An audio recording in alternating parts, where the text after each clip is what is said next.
In a wide valley surrounded by rolling hills, where the wind hummed ancient melodies through tall grasses and the soil smelled like the memory of the ancestors, lived a man named Banyoro. He was one of the greatest farmers the region had ever known, strong, patient, and blessed by the rains. People admired him because his land always produced more than any other. Millet grew tall on his fields, yams swelled beneath the earth, and even during tough seasons, Banyoro's barn never ran empty. But what people admired most was his kindness. And beside him stood his first wife, Candy, a woman whose sweetness was the kind of thing storytellers spoke about during moonlit nights. She understood the farm the way a mother understands her child. She worked side by side with Banyoro, and together they raised their son, Poka, a gentle boy who listened more than he spoke. The village loved Candy, but seasons pass, and traditions whisper. Elders insisted that a man as accomplished as Banyoro should have a second wife, not because Candy was lacking, but because large farms needed more hands, and multiple wives were common among prosperous men. After long discussions, and with Candy's quiet acceptance, Banyoro married a second wife, Sewa. She was younger, fiery, clever with her tongue, and ambitious. People said she walked as though she was fighting the world, and some loved that strength, while others feared it. She was hard-working, but she carried storms inside her, storms that were easy to see in her eyes. When Sewa had a son, Kodu, the village rejoiced. Both boys grew side by side. They chased chickens, played with carved toys, and shared roasted corn by the fire. But Sewa watched the two boys with a sharp, unforgiving eye. Whenever villagers praised Poka for his patience or good manners, jealousy gnawed at her. She wanted her son, Kodu, to shine brighter, to be honored more, to be recognized as Banyoro's future heir. She told herself it was normal. She told herself she was protecting her child. But jealousy does not knock politely. It enters the heart like a whisper and grows like a wildfire. And soon, Sewa's whisper turned into something darker. Candy never suspected anything. She and Sewa did not argue. They worked on the same farm, cooked in the same compound, and laughed at the same fireside jokes. But Sewa watched her like a hawk. One rainy season, as the millet grew heavy and golden, Candy began falling sick. Each day she became weaker. Her steps slowed, her breath shortened, her laughter faded. She believed it was a natural illness. But Sewa knew better, for she had slipped a poisonous plant, one that caused slow, creeping weakness, into Candy's meals little by little. Nothing dramatic, nothing that left visible marks. Something that looked innocent, yet carried the cruelty of bitterness. Candy fought hard, but the sickness fought harder. One dawn, when the first rooster crowed, she breathed her last. The village wailed. Banyoro nearly broke. Poka clung to the elders, crying so desperately that even old women who had seen many losses wiped tears from their eyes. Sewa shed tears too, but they were not the real kind. For in her heart she whispered, "Now my son will rise above hers." But life does not forget. And destiny does not sleep. A few weeks after the burial, the elders gathered Candy's belongings. According to tradition, objects tied to a dead woman must be sorted, blessed, or passed to her surviving relatives. Among her belongings was an old, deep calabash, one she inherited from her grandmother, who was known for her wisdom. No one knew what was inside it. Some said it contained herbs. Some said charms. Some said nothing at all. Sewa saw the calabash and a wicked idea formed. She approached Poka, who sat quietly under a tree. "Your mother left a final test for her true son," she said sweetly. "Come and put your hand into this calabash. If you are blessed, you will remove something special." Villagers turned to look. Poka hesitated. He felt something strange, some tension in Sewa's tone. But he obeyed. He reached into the dark calabash. Silence fell. Then, gasps. Poka pulled out a baby alligator. Small, harmless, confusing, but definitely an alligator. Sewa's eyes widened. That was not what she wanted.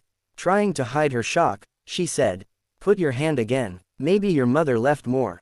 Poka reached again. Another baby alligator. Now the villagers whispered. They murmured. They exchanged looks. Poka seemed protected, blessed, watched by the ancestors. The tension in Sewa's chest grew until it burned.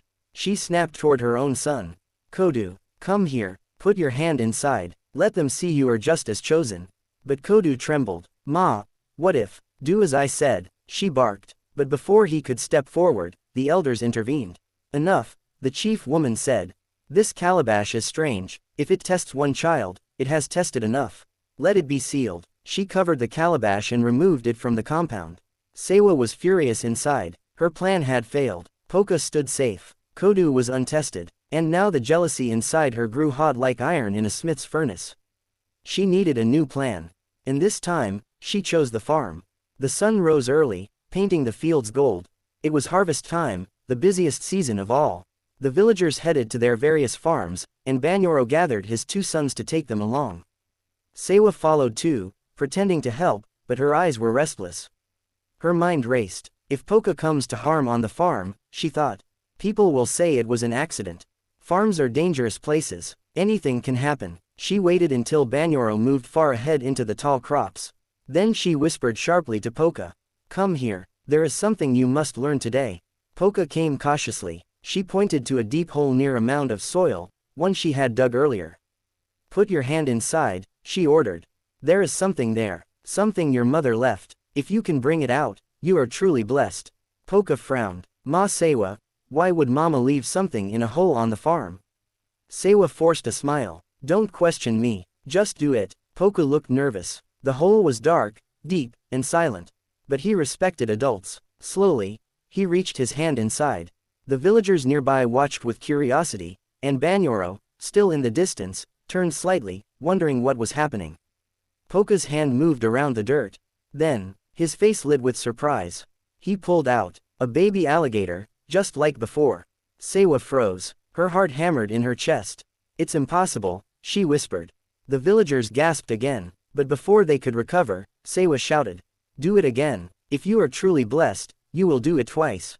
Poka hesitated, then obeyed. He reached in again, and once more, he pulled out another harmless baby alligator.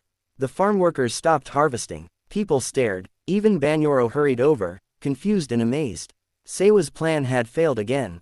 The jealousy inside her snapped like a rope pulled too tight. She turned angrily to her own son. Kodu, she shouted. Now, prove that you are as blessed as he is. Put your hand in the hole. Kodu trembled. Ma, I'm scared. Do not shame me today. She shouted. Kodu, pressured, stepped forward. He knelt. He hesitated, but he finally pushed his hand into the hole. The moment his fingers touched the bottom, he jerked. He screamed. He pulled his hand out fast. A snake, hidden deep within the hole, struck him before anyone could react. The boy staggered backward, his face pale. The shock overwhelmed him, and though no graphic details were visible, it was clear he was in danger. Villagers leapt toward him, but his body weakened quickly, too quickly. Banyoro carried him, shouting for help, running across the field, calling for the healer. Women screamed for water. Men dropped their tools, but nothing worked. Before they reached the healer's hut, the boy stopped moving, and the valley grew silent. Only Sewa's scream echoed across the land. Banyoro fell to his knees, tears streaming down his face. The villagers wailed. Even the strongest men covered their faces. But the elders gathered themselves and spoke. This is not ordinary. The spirits have revealed something. They summoned the diviner, who cast cowries on the earth. Again and again, they fell in the same sign. Wrongdoing, jealousy, deception, a heart poisoned before it poisoned another. A fate returned to the one who said it. Finally, the elder stood. Something caused the death of Candy, he said firmly. And something caused the death of this boy. But they both lead to one person. All eyes turned to Sewa. She fell apart immediately. She confessed everything. The poisoning, the calabash trick, the farm hole she dug purposely to trap Poka. Only she did not expect the snake to attack her own son. The village grew quiet. No one shouted. No one beat her. No one insulted her. Her punishment was already larger than anything the village could ever give. Sewa spent her years haunted by guilt. She walked slowly, spoke softly, and carried sorrow like a permanent shadow. She cooked for the elderly, swept compounds, and lived humbly, warning other women about jealousy. Banyoro forgave her, slowly, but never forgot. Poka grew into a man of wisdom. He inherited Banyoro's farm, but also his mother's humility and patience. The village told this story for generations. Not to shame Sewa, but to teach everyone a lesson. The moral: jealousy digs a hole for another.